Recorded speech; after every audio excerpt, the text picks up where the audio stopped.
All right, we're probably going. Refresh. Hit that guy. Now I can edit this thing, dude. For real, this is like filters. This is absurd. Chroma key. Bop bop bop bop bop bop bop. That's okay. I can fade a little bit. That's cool. That's fine. Close. Oh wait, that's a lot. I'm fading a lot. Maybe I'll filters. See what I mean? See what I mean, dudes? Had I like other people? I don't know. I don't know. All right. I need to adjust the lights, dude. Whatever. I should close. All right. Whatever. We're gonna go. My goodness. My goodness. You have no idea.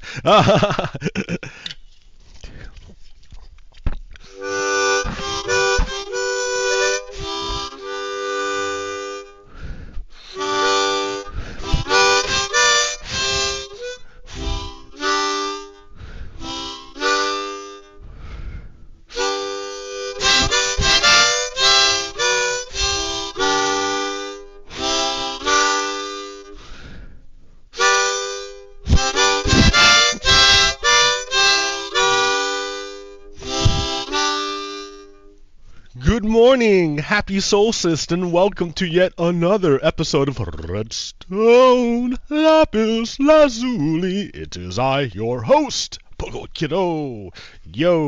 Let's get to it. Let's see, switch over. Bop. Okay, all right. Is it gonna die? Let's see. It did not die. It did not die. How nice. Okay. So yeah, thanks for tuning in, guys.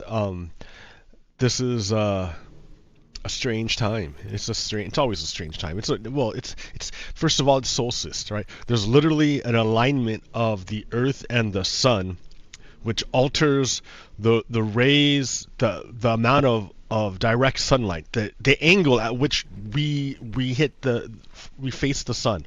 All it does is change the angle at which we face the sun, and it has profound changes upon the whole world.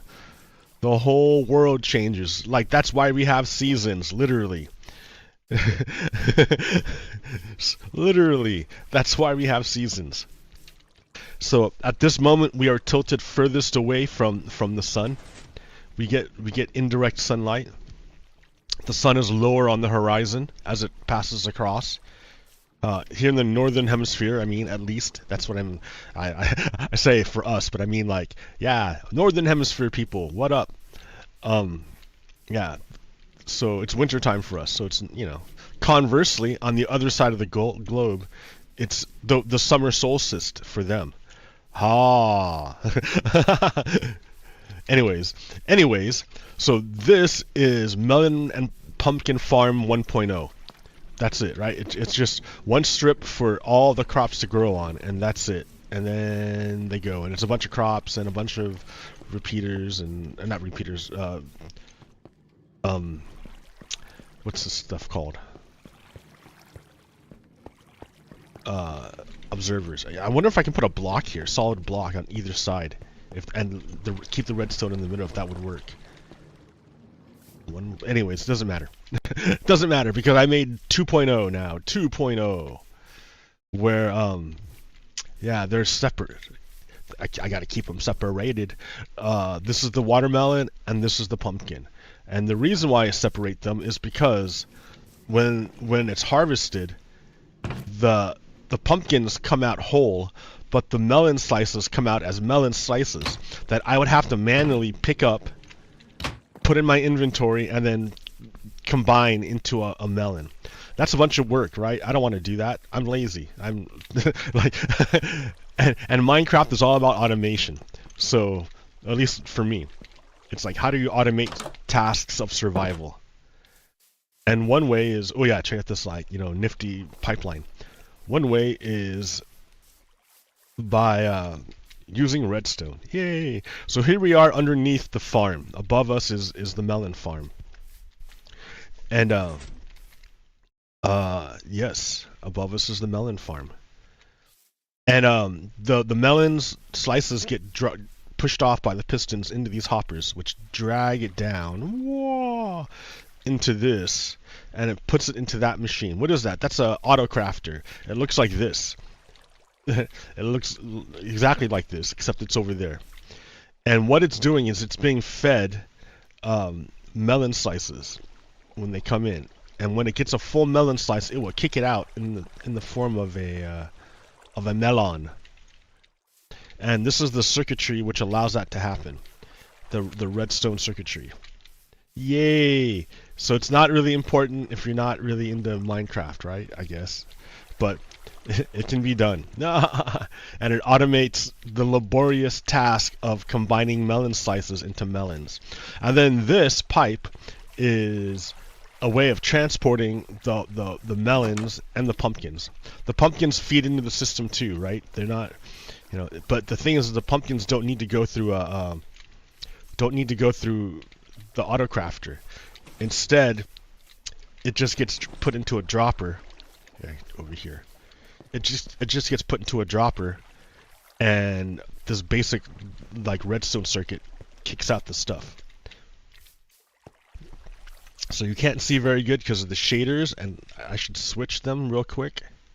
Yay! Complementary shaders. Okay. It's a little bit janky. I didn't do it probably correctly. I probably should have did it differently. Like, all I had to do was drop this one more. All I had to do was drop it one more, and it would have. I still might do that, right? Because this is super janky. This is like, and it's unnecessary. There's no need for it to be janky. All I have to do is move this guy down one, and remake this stuff, which is easy. Man, anyways, okay. But right now I have it so that it used to be that this guy would shoot out items and they would get stuck in the hopper and miss the water stream. And then I had to put water here because it used to be that this guy would drop items up here and they would get stuck. So like it would, and all because this guy is one block higher than everyone else. Why? Look what happens, man. It just messes up everything. Look at all the nonsense I had to do in order to get around the fact that it's just one block higher, when it would be way easier, and more efficient and more robust without this jankiness. If all I did was just drop it one more, it would cost me a hopper. I just put one more hopper down. Yeah, one more hopper down. That's it. Or even no. Here, if I want to put this into the if I want to put it directly in, yeah, I just got to move it over 1, 2, 3. That's it. Do, make an L shape. Yeah. Anyways, okay. So I can fix this. I just realized it as I'm playing, showing it off. But yeah, this is an auto crafting machine. It just waits for melon slices to come in, and then it will kick out stuff. I swear to you, that's how it works. Well, anyways, where's the stuff going? It goes along this water pipe.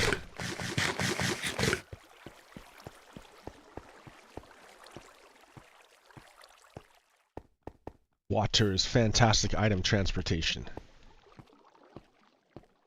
And it brings it to the village. To a warehouse in the village. To a warehouse in the village.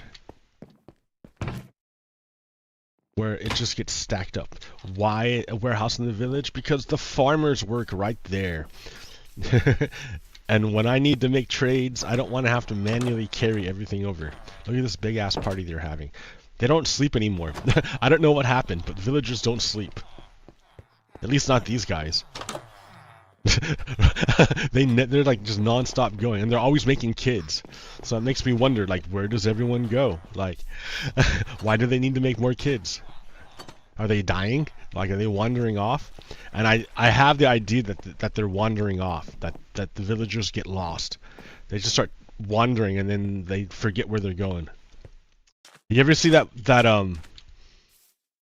clip? I haven't seen the movie. I don't know if there's even a movie about it. There's a German director who follows this crew to Antarctica.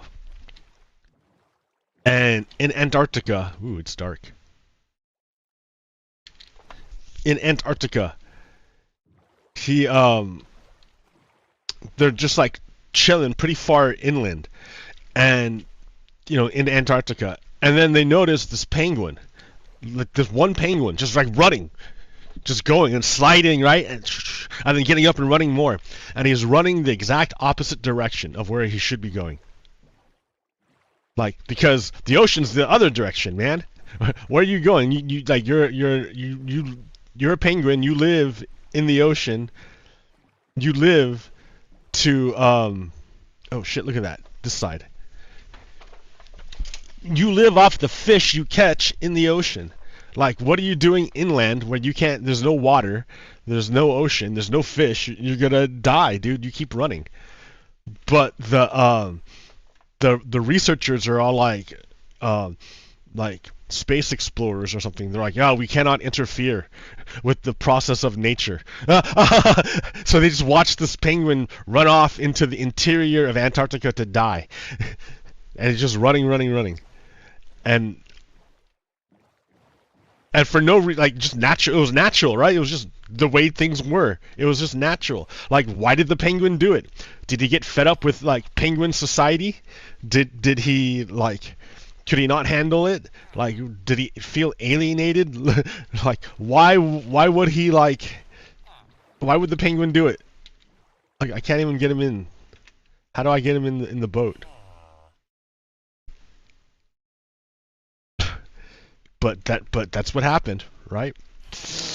And that penguin died. No, no two ways about it.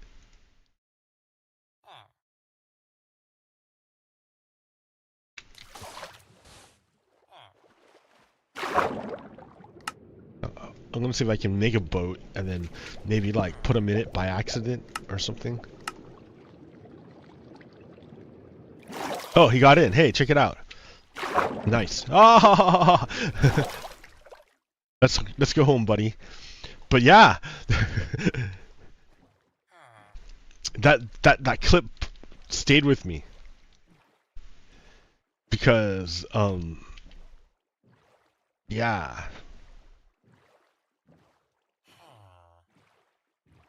I'm not gonna abandon you. Welcome home. I saved you.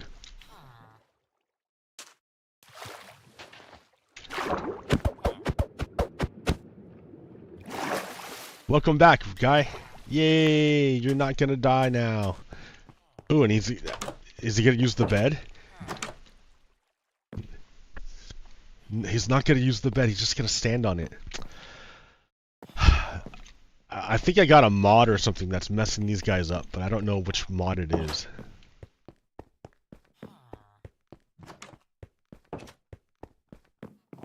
Because, yeah, they always party all night instead of, like, sleeping.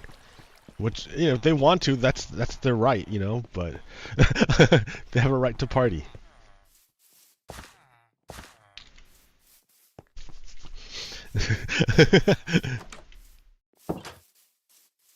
Anyways, so you see, there's my fantastic automated system. It's the first of many. I mean, once I figured out how to do it, I mean, basically this system is a compactor. That's what it does. It's a compactor. You put in stuff that you want compacted, and it kicks it out compacted. It just does it. Yay! So I could do that with the bones up there. I can like break down the bones into bone dust, and then recombine the bone dust into bone blocks, and have it be super compact, and it'll be automatic. Yay! And I'll have unlimited bone blocks. It'll be disgusting. I should make something out of it. Yeah, dude, that's a good idea. Okay. But that comes later, guy. Soon.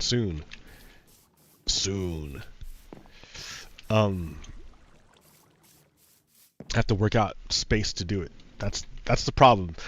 Like, space is kind of weird up there. You have a lot of it, but it's not accessible. And then if I want to redo this farm, because I can do the same thing with the bamboo. I can turn it into sticks, or I can turn it into wood. Like, the possibilities are endless. Anyways, I'm full of stuff. So you don't, I mean, maybe you do watch me to learn about Minecraft. I don't know. It's a possibility. Like, here I was getting ready to go to the Piglin Bastion. But it took me so long to get all my stuff back that I didn't want to do it. I don't want to risk it. Instead, I'm spending all my time making my village better, so that when I do die again and lose all my stuff again, it won't be so painful to come back. Like that's like the amount of like time I had to grind up there, and then the trading I had to do with the villagers in order to make my gear again. Like it was like not really, it wasn't a good time. It wasn't a good time. So I need to, I'm trying to take steps to make it easier.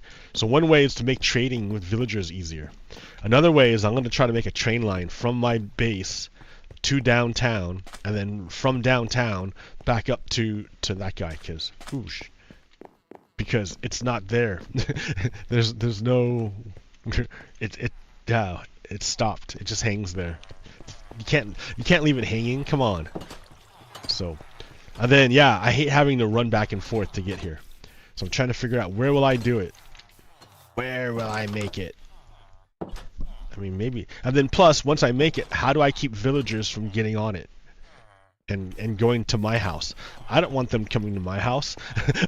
I want them to stay there at the village.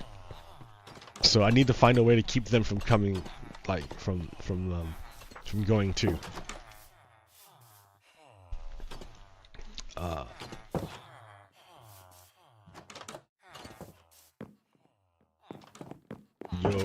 Yo, this is the fisherman's hut. It's like, yo, I'm fishing here. What you want? I'm fishing. That's what I do. I'm a fisherman. Yeah, I don't trade with you. Sorry, man. I have no fish to trade. Okay. Where am I going? I mean, yeah. So it's been like a little bit crazy for me.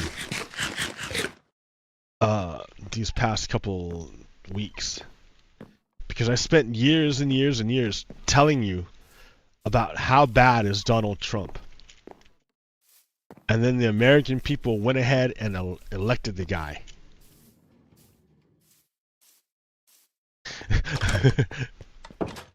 It's like, where do you go from that?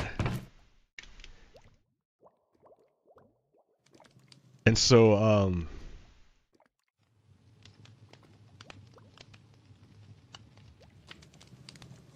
one idea of it is like, well, why did that happen? How could you tell the American people how bad of a guy is Donald Trump, and then the American people still vote for him? How does that happen? And a lot of it is the way information permeates throughout society, or spreads, how it spreads throughout society. It has no like, I think a lot of voters just tuned out all the information. Just tuned it all out until the last 4 days. before the election. So all those months and months and months and months of me talking about the trials, the glacier speed of the trials, and the all the intricacies of the investigations and the allegations and the connections, all of that was just wasted because nobody heard me, because nobody was paying attention. Nobody was paying attention. Like, and I can see maybe why, because check it out, dude. I have no kids. I have no kids. I have no wife. I have no girlfriend. I have family, but they're like in another state. So for me, it's easy to keep up on the news and understand what's going on. I have the time and energy and mental space to do that. I don't have to worry about my kid or kids. I don't have to worry about feeding them and making sure that they're safe and that they're healthy and that they're getting a good education and that they're happy and that they're thriving. I don't have to worry about that. I don't have to worry about a spouse. Right? I'm not like trying to take care of anybody and address their needs and stuff. Nope, it's easy for me to understand what's going on because it's like my hobby. But for a lot of people, like, they don't want to hear about all the bad shit going on. They don't have time. I mean, how do they even know it's even real? Because half the stuff that people warn about doesn't even happen.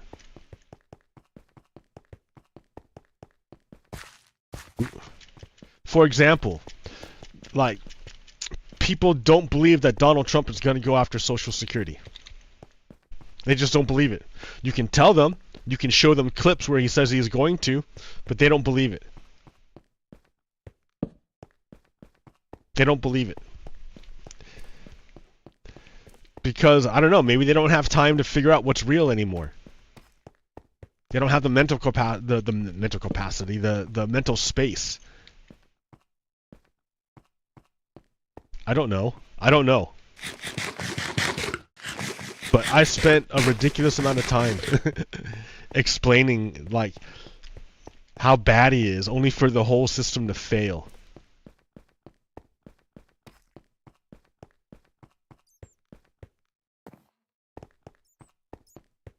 So yeah, I felt a little bit weird, right? Like, I'm like, oh, a little bit defeated. Maybe a little bit more than your average, like, voter, like your average Democrat. Maybe maybe just a little bit more than that, than your average Democrat. I felt it. I mean, I'm sure there's those people who, like, literally went out and canvassed and made phone calls. And those guys, yeah, they feel pretty bad too, right? I mean, they were directly involved in trying to get Harris elected, and for them to, like, lose still, it just seems not fair. But yeah, I really think now that it's true that voters will just tune out everything that's not about survival, or that doesn't. Or that challenges them too much.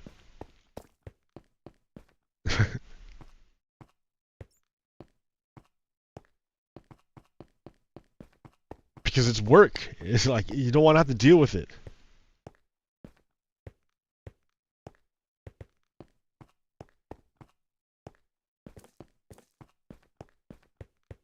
So anyways. So yeah. It's not, and what the thing that you have to remember is that just because Donald Trump won the election doesn't mean what I've said isn't true. It's still all true. Everything I said is true. Everything I said is true. Donald Trump is still a criminal who's working with Russia, who had worked with Russia in the past.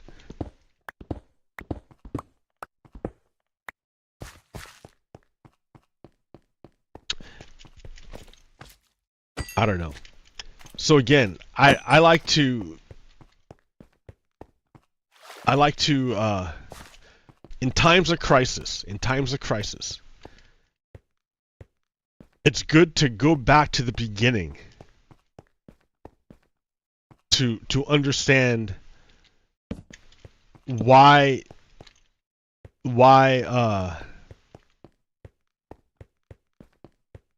we even started this trip. Why we even started doing this. Like, what was even the point? What was going on? Like, from whence did we come? We, as in the American society, the American people. I mean, and the answers vary depending on who you are in the United States, right? Because we come from everywhere. But in order for the political entity to I'm not talking we the people, I'm talking the political entity. The political entity, the United States. Where did it come from? And what was the meaning, the idea, the intent behind it? Everyone's talking about intent of the framers, originalism, rah rah rah. Well, then let's go back, right? Let's go back and look for real. What's going on? What was going on back then? So, yes, I understand that America was born out of slavery and genocide. Yes, it's true. It's true. You cannot deny it. That's the material reality of the United States. Like, if it wasn't for slavery and genocide, there would be no United States. So, but that's only half of it, right? That's only part of it. Because there's also the ideological component. Now understand, prior to the United States, all the lands in the West, at least, I don't know about the East or the Middle East, but I know at least in the West or the Far East, and I don't know how it was in the native societies, but in the West. In the Western societies, it was all divine right. All about divine right. The divine right of kings to do whatever the fuck they could do. Right? Power. It was all about power. And that was it, right? There was no justice. Like, you could feel it when the king was unjust and took all your food and you had none left to feed your family, even though you spent the year growing it. It's not like you can just go down to the supermarket and pick up extra food or anything. Like, you literally grow the food that you eat. And what little you have left over, you try to, like, trade for other stuff you need. And then the king comes and just takes, like, everything and leaves you with hardly anything. And then now you're going to starve to death. Oh, well, right? So monarchy sucks. Monarchy, the divine right of kings was absolute and terrible. Right? So, and why was it this way? Why was it this way? Because God said so. That divine right, right?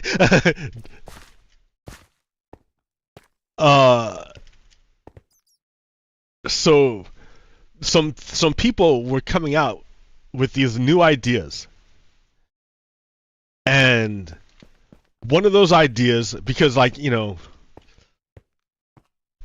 there was still, like, people still yearn for the truth. Like, they knew that like, the world may not be exactly as it appears to be, like, or what we've been told. Like, maybe there's a way of figuring out a deeper truth or something. Like, maybe we can find out really what's going on. Like, maybe frogs aren't really born from mud and water and stagnant pond water, because that was the belief. They, medieval peasants, medieval thought was that frogs came from mud spawned. They came out like literally as frogs from the combination of mud and stagnant water. Like those are the things that made frogs. They thought that. Why? Because they use their eyes and they're like, well, when I see ponds, I see frogs. So it makes sense that it comes from. But then this idea came along called cause and effect. One thing causes something else. And it's a chain. So you don't need to use fairies or God or whatever. Or like, superstition. We can use our 5 senses that God gave us. We can use our 5 senses to figure and our idea, our brains. Like, is it a 6th sense? I don't know. But with the combination of our 5 senses and our God-given ability to reason, we are able to figure out what's really going on in the world, other than just mere appearances. And there was this idea of something called cause and effect. Cause and effect. Like one thing causes another thing. This thing is affected by another thing. So there's an order to it. You can't just go willy-nilly. There's a temporal order to the world. And that was like, ooh, crazy, crazy thought, because they started doing all sorts of understanding, trying to figure out what's really going on in the world. They started trying to reject the old superstitions. Like they started rejecting everything because that's what that's what they believed, because they just believed it. So literally they had to go through the thinkers back in the time had to go through everything, reject everything, and try to find a basis, an empirical basis for anything they believed. So yeah, there was this guy named David Hume, not Hume. Oh dude, I forgot his name. He doubted. He was the one that doubted. Anything that his 5 senses couldn't see or sense, he would doubt it. He would say, "Well, how is it real if my 5 senses can't directly access it?"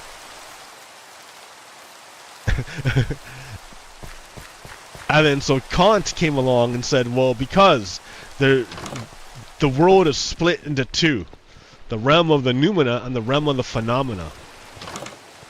And science is only interested in the realm of the phenomena. The realm of the noumena is the thing in and of itself that we cannot access with our 5 senses. And that realm is where God lives. So science isn't interested in God. Science isn't interested in anything in the realm of the noumena. It's only interested in the realm of the phenomena.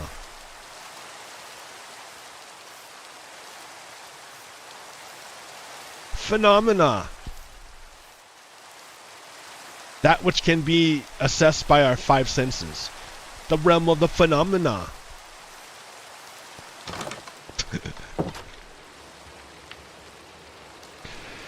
So this was like fantastic. They're like, "Oh my gosh, that's amazing. We can use our brains to think."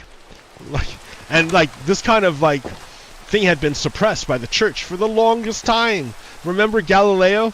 Galileo's like, "Yo, I know the church says that the Earth is the center of the universe, of the galaxy, and that all the planets and the sun and the moon all revolve around the Earth. I know that's what they think. But from my empirical observations using my 5 senses, Galileo's like, and then using math, right? Using math to use reason, his brain to use reason, God-given ability to reason, he's like, I really believe that the sun is the center of the of our system, and that the Earth revolves around the sun. Such a huge thing, dude. Such a huge statement that to go against a church like that they excommunicated him. They said, "No, dude, you're out of the church. You can't come back anymore. Your soul is damned to hell. Goodbye." And this was so upsetting to Galileo. He had to stand out in the rain for 3 months in front of the Vatican, begging to be let back into the church. And I think they finally let him stand out in the rain, just like, please let me back in, please.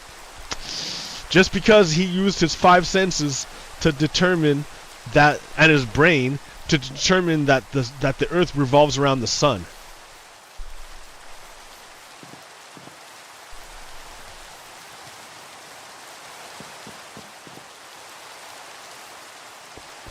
I mean, I guess if you use your senses in a superficial manner, you look and you're like, look, everything stays still, and I see the sun moving across the sky. How is it that the sun is the how is it that the sun is the one that stays still and we're the ones moving? How's that possible? Well,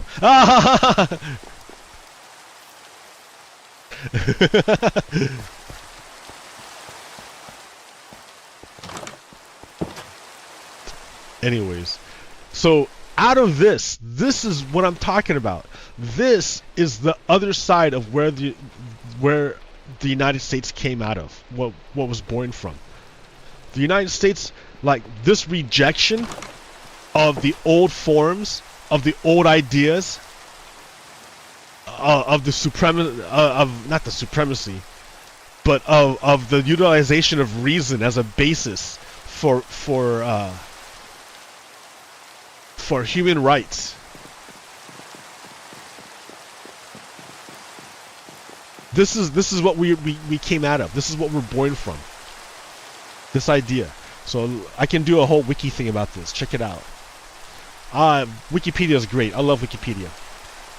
So, the Age of Enlightenment. This is from Wikipedia. The Age of Enlightenment, also the Age of Reason and the Enlightenment, was an intellectual and philosophical movement that occurred in Europe in the 17th and 18th centuries.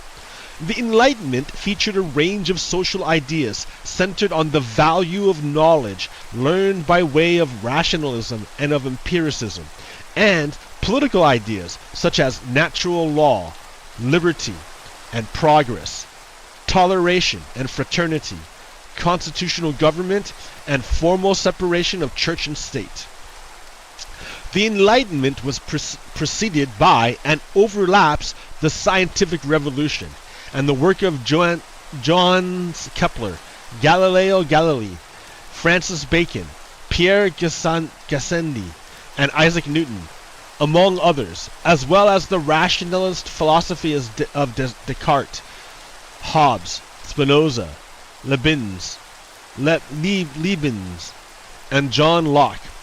Some date and beginnings of the Enlightenment to the publication of René Descartes' Discourse on the Method in 1637, with his method of systematically disbelieving everything unless there was a well-founded reason for accepting it, and featured his famous dictum, cogito ergo sum, I think, therefore I am. Others cite the publication of Isaac Newton's Principia Mathematica, 1687, as the culmination of the scientific revolution and the beginning of the Enlightenment. European historians traditionally dated its beginning with the death of Louis, the 16th of France in 1715, and its end with the outbreak of the French Revolution in 1789. Many historians now date the end of the Enlightenment as the start of the 19th century, with the latest proposed year being the death of Immanuel Kant in 1804. In reality, historical periods do not have clearly defined start or end dates. So in other words, The Enlightenment was this movement, this huge movement, to move away from the idea of divine right and tradition, following things just because that was the superstition or the tradition, and using your reason and empiricism to find the cause and effect. Right? What kind of determinism, right? It was, were you going to determine what determined this outcome? It's not that it just spontaneously happened. Like, it wasn't just that frogs spontaneously appear out of mud and pond water. It's that there's eggs involved, and those eggs turn into tadpoles, and those tadpoles turn into frogs, and then those frogs mate, and then they lay more eggs, and they continue the process. And you learn that through observation and record keeping. So you produce knowledge. So the production of knowledge. You want to produce knowledge. I'm gonna get more coffee. Da da da da da da. This is what the United States came out of.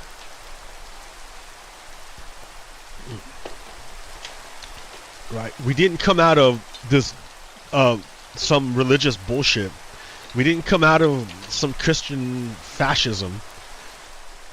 That wasn't our founding principle.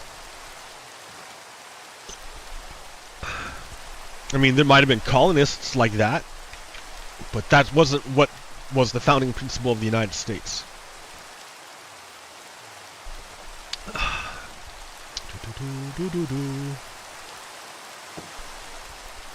Philosophers and scientists of the period widely circulated their ideas through meetings at scientific academies, Masonic lodges, literary salons, coffee houses, and in printed books, journals, and pamphlets. The ideas of the Enlightenment undermined the authority of the monarchy and religious officials, and paved the way for the political revolutions of the 18th and 19th centuries. A variety of 19th century movements, including liberalism, socialism, and neoclassicism, trace their intellectual heritage to the Enlightenment. The Enlightenment was marked by an increasing awareness of the relationship between the mind and the everyday media of the world, and by an emphasis on the scientific method and reductionism, along with increased questioning of religious dogma, an attitude captured by Kant's essay, Answering the Question, What is Enlightenment?, where the phrase, what is this phrase? Sapere aude? I don't know if that's how do you say that? Sapere aude, dare to know, can be found. The central doctrines of the Enlightenment were individual liberty, representative government, the rule of law, and religious freedom, in contrast to an absolute monarchy of single-party state, and the religious persecution of faiths other than those formally established and often controlled outright by the state. By contrast, other intellectual currents included arguments in favor of anti-Christianity, deism, and even atheism, accompanied by demands for secular states, bans on religious education, suppression of monasteries, the suppression of the Jesuits, and the expulsion of religious orders. Contemporary criticism, particularly of these anti-religious concepts, have since been dubbed the Counter-Enlightenment by Sir Isaiah Berlin. Okay, but what about us? The American Enlightenment. The American Enlightenment was a period of intellectual and philosophical fervor in the 13 American colonies in the 18th to 19th century, which led to the American Revolution and the creation of the United States. The American Enlightenment was influenced by the 17th and 18th century Age of Enlightenment in Europe and distinctive American philosophy. According to James MacGregor Burns, the spirit of the American Enlightenment was to give Enlightenment ideals a practical, useful form in the life of the nation and its people. Right? You're taking the ideas of Europe and you're putting them into practice.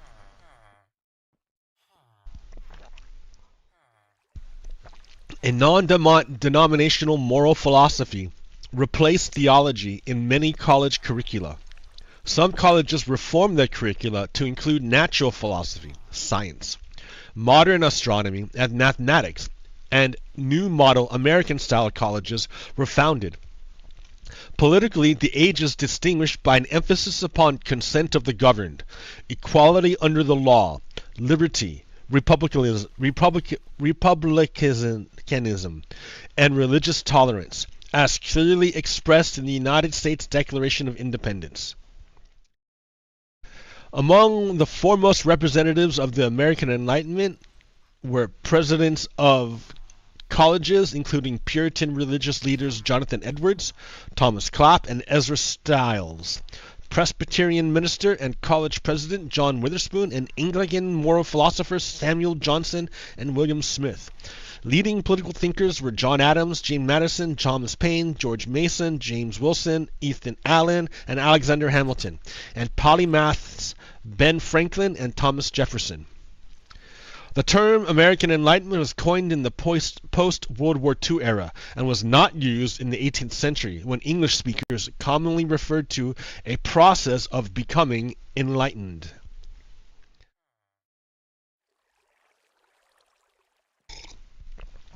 What was that about the Declaration of Independence? The United States Declaration of Independence was primarily written by Thomas Jefferson, which was adopted by the Second Continental Congress on July 4th, 1776. The text of the second section of the Declaration of Independence reads, "We hold these truths to be self-evident, that all men are created equal, that they are endowed by their Creator with certain unalienable rights, that among these are life, liberty, and the pursuit of happiness." Many historians find that the origin of the famous phrase, life, liberty, and the pursuit of happiness, derives from Locke's position that no one ought to harm another in his life, health, liberty, or possessions. Others suggest that Jefferson took the phrase from Blackstone's commentaries on the laws of England. Others note that William Wollaston's 1722 book, The Religious Nature Delineated, describes the truest definition of natural religion as being the pursuit of happiness by the practice of reason and truth. The Virginia Declaration of Rights, which was written by George Mason and adopted by the Virginia Convention of Delegates on June 12, 1776, a few days before Jefferson's draft, in part reads, "That all men are by nature equally free and independent, and have certain inherent rights, namely, the enjoyment of life and liberty, with the means of acquiring and possessing property, and pursuing and obtaining happiness and safety." The next important part, deism. Deism. Both the modern Enlightenment and a radical or revolutionary Enlightenment were reactions against the authoritarianism, irrationality, and obscurantism of the established churches. Philosophers such as Voltaire depicted organized religion as hostile to the development of reason and the progress of science and incapable of verification. An alternative religion was deism, the philosophical belief in a deity based on reason rather than religious revelation or dogma. It was a popular perception among the philosophies who adapted deistic attitudes to varying degrees.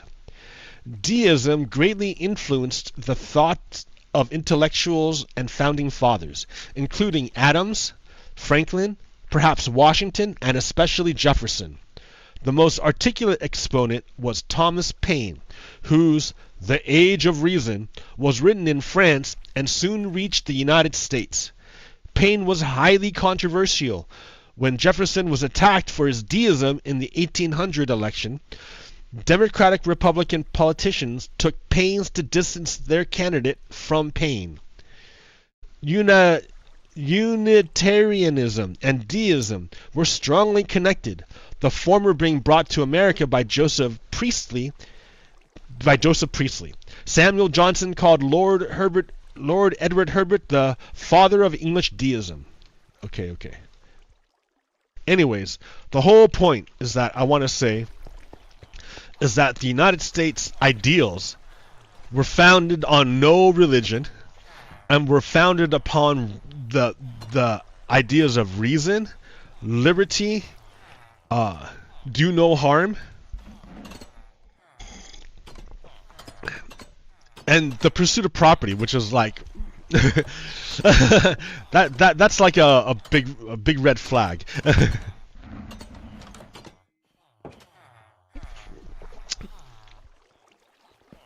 I mean, because then you have to define property. What is property?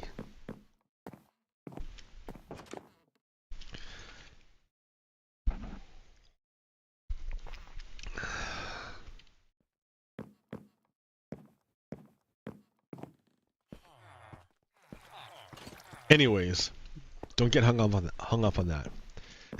That the thing to get hung up on is that where was it?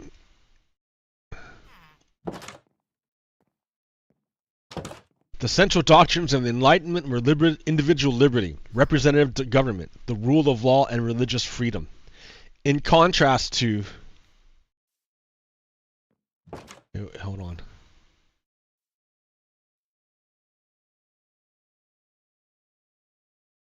Yeah, that's the part that's important. Here, snip. I'm gonna grab that.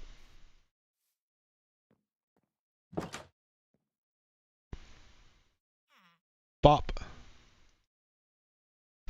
Bop. Okay. So the central doctrines of the Enlightenment, from which the United States comes, were individual liberty, representative government, the rule of law, and religious freedom. In contrast to absolute monarchy, single party state, religious persecution of faiths, and then controlled by the state.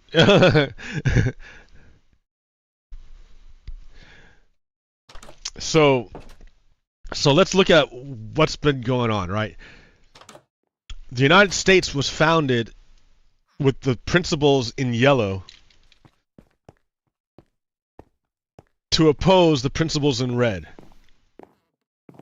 The United States was founded on individual liberty, representative government, the rule of law, and religious freedom. Donald Trump represents the opposite of all of those. Donald Trump and the Republicans.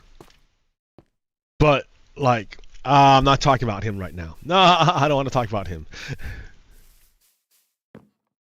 Like, we want people to have maximum liberty to do and be who they want to be. We want everyone to be equal before the rule of law. And that no favoritism or persecution is shown. Right. So in other words, no privilege. We don't want any privilege. Do you see how this starts running into a problem? Because if you have rule of law, you don't have rule of privilege. And what is white supremacy? It's the rule of privilege.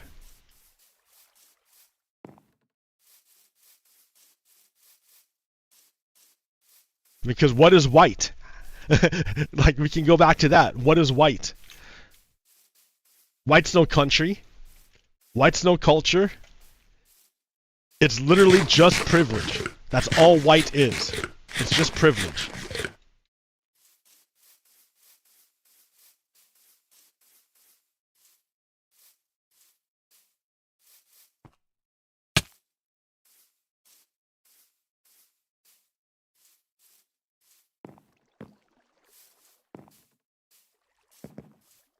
So understand where we're coming from. We're coming from a place where there's individual liberty. So that's important, right? Individual liberty. That's important.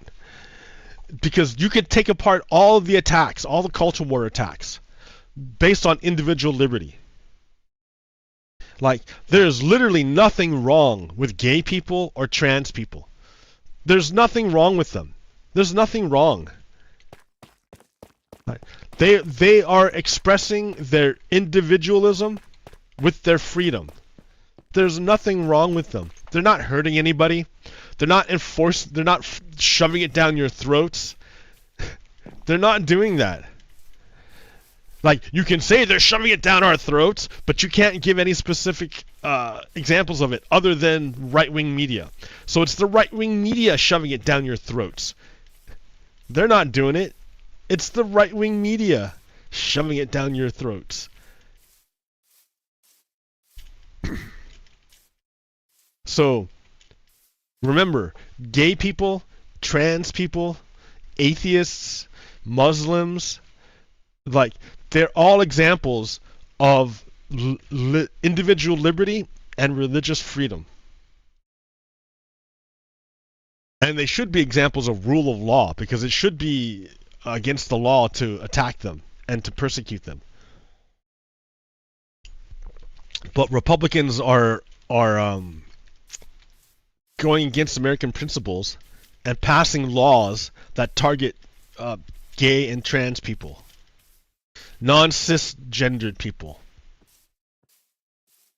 Like, if you don't abide by the established gender norms, we are going to punish you. In other words, is what they're saying. The state, the Republicans, because they don't abide by individual liberty.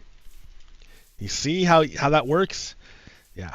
I mean, you want a solution. I can tell you all these problems, and like, no one cares. They're like, we want a solution. We want something to be done about this. Well, I mean, that thing to be done was to vote, and that didn't work out.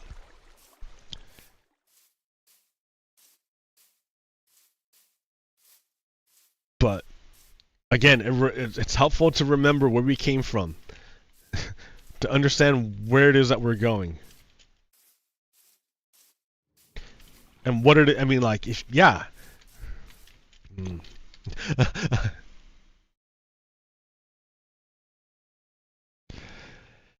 Because this is a problem, right? This is a problem. The winner of the American election was apathy. I don't know if it's all apathy. I don't know if it was all apathy. Some of this might be voter suppression.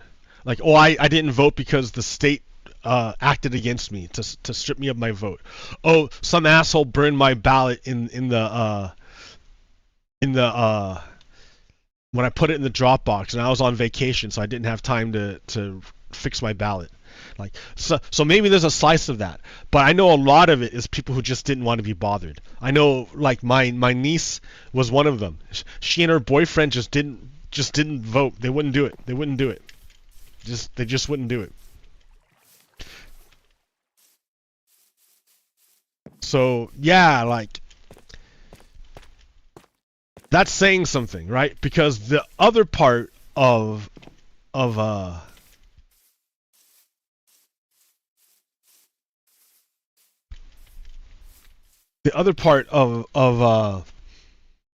this liberalism thing, dude, I just had it and I lost it. Not even liberalism, just the ideals of the Enlightenment from which we came, like our other parents, I guess you could say.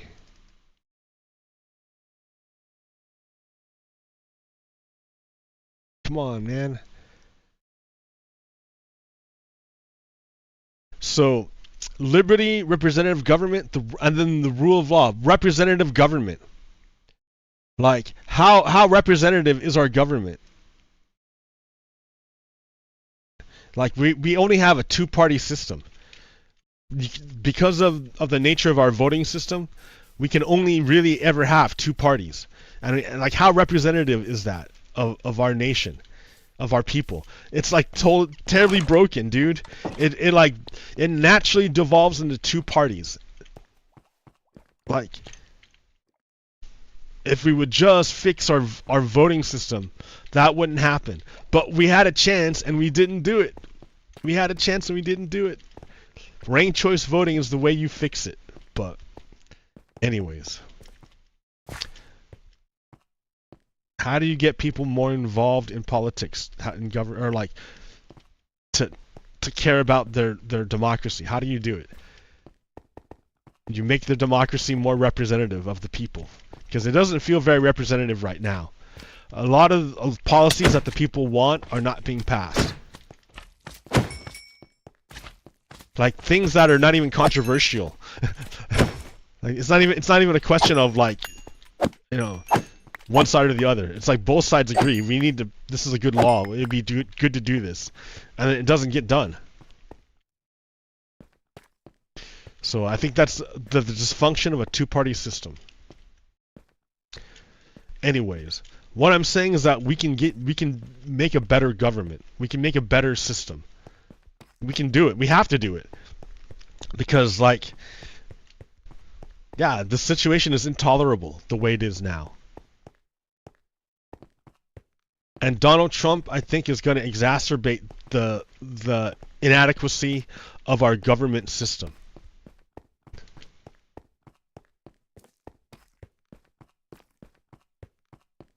Like,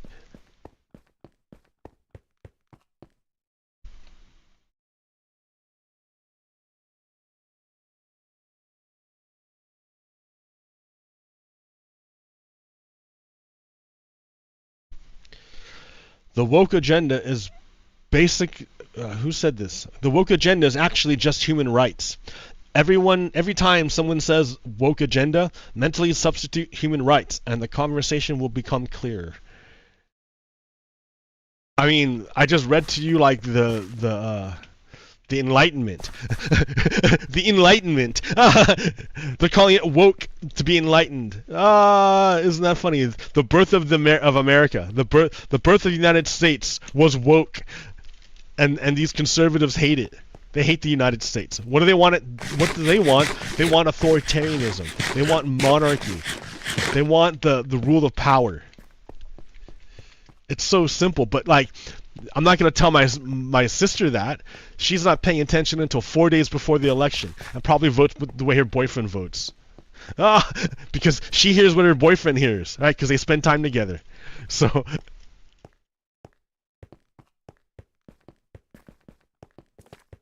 she's not going to care about all this fancy talk I'm doing. She doesn't care. She's going to vote for Donald Trump like 4 years from now, with only 4 days before the election, when she pays attention. Everything before then is like off the radar. Doesn't even think about it. She doesn't even care. See, the Democrats saved. Okay. Rep. Jennifer Wexton says, "Big news! The Senate just passed my Gabriella Miller Kids First Research Act 2.0. This has been a top priority since the day I came to Congress. I'm so proud we're delivering life-saving funding, so one day no family has to face the fear and pain of their child's cancer diagnosis. Passed H.R. 3391, Gabriella Miller Kids First Research Act 2.0 by unanimous consent." So, like, Elon Musk blew up the bipartisan budget.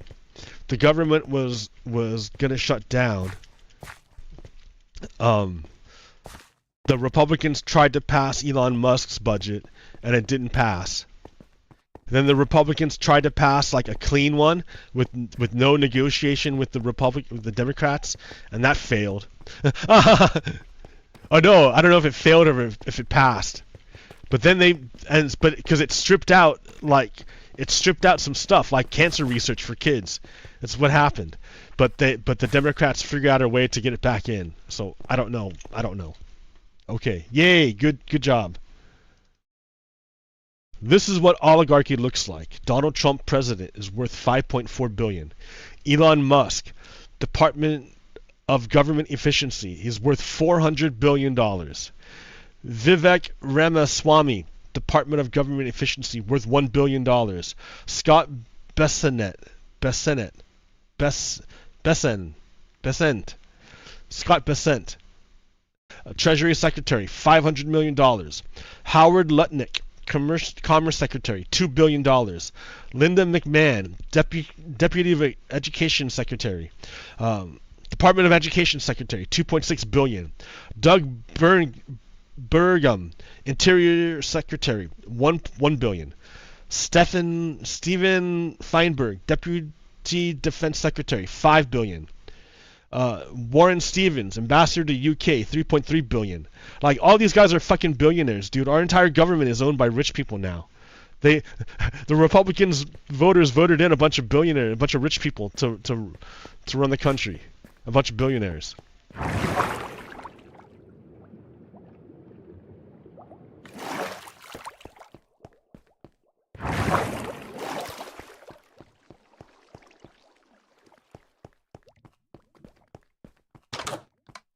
So that kind of sucks. That's not very representative, right? I don't know any billionaires, do you? That's not a very representative government.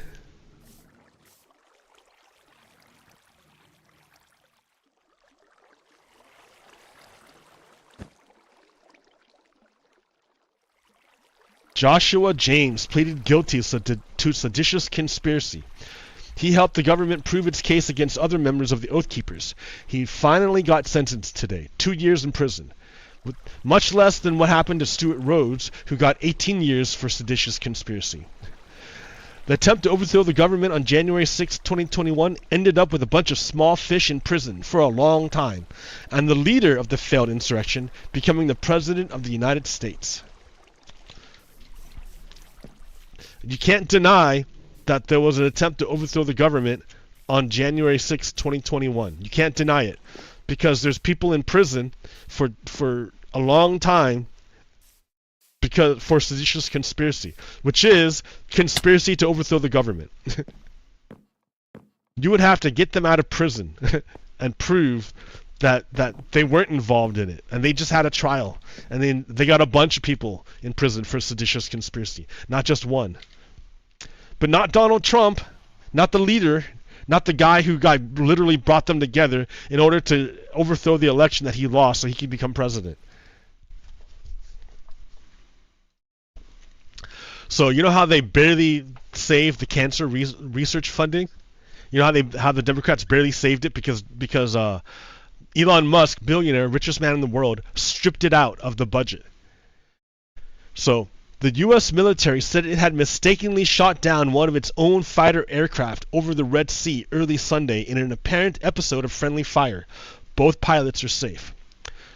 So Southpaw says, depends on who you ask, but the unit cost of the FA-18 they shot down by accident is something like $66 million, or $3 million more than the entire Gabriella Miller Children's Cancer Research Program that Elon Musk tried to kill. So Elon Musk killed a research, tried to kill funding into child cancer research that was cheaper than one jet that we accidentally shot down. Because Elon Musk is a Nazi. I mean, literally, he's a Nazi. He used his social media to endorse the German Nazi party, well, the fascist party. They're not the Nazis literally, but they side with Vladimir Putin, and they're fascists. So there's that. They're the far right party. So Elon Musk is a Nazi. He's a Nazi. We kind of sucks. And here's the other part of it, right? Look how they paraded it around Luigi Mangione. Look how they paraded him around. But then this guy here killed 4 college kids. He killed more people than Luigi did, but he's only getting 1 guard when he's being transported. It's not a big deal, not a big anything. So it's interesting to see how the state reacts when college kids are murdered compared to when a rich CEO is murdered.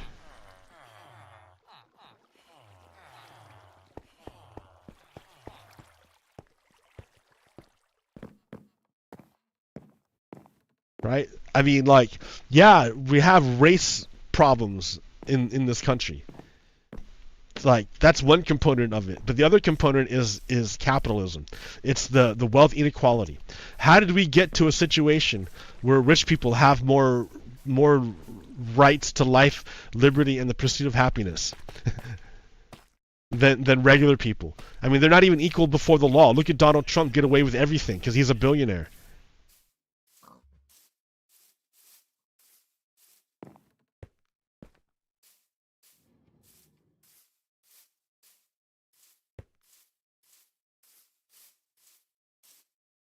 I mean, I talk about how Donald Trump, or how Vladimir Putin was like a low-level KGB guy until he got control of the state. And then once he got control of the state, he picked one oligarch and crushed that oligarch with his power of the state. And that made all the other oligarchs fall in line and support Vladimir Putin. I wonder if the same thing already happened in the United States. Donald Trump picked one oligarch, Jeffrey Epstein, and crushed him to make the other oligarchs fall in line, which they have done already. All these oligarchs are already pledging, and these companies too, are all pledging money to his to Donald Trump's inauguration parade. Because they're afraid of they're like kissing the ring of the new king or something.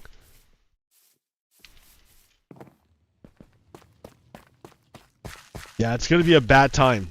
Sorry, guys. If you can appreciate the gravity of the situation, you realize this is gonna hurt.